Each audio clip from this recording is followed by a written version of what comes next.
Ahoj lidi, vy co bydlíte ve městě a nevíte, co je pořádná příroda, takhle vypadá pořádná příroda.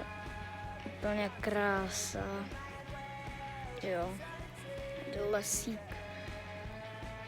A napište mi do komentářů, kdo bydlí ve městě a kdo ne.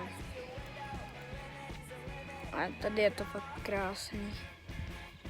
To tady úplně miluju. Tady takhle. Nádhera. Tamhle je takový obrovský pískoviště.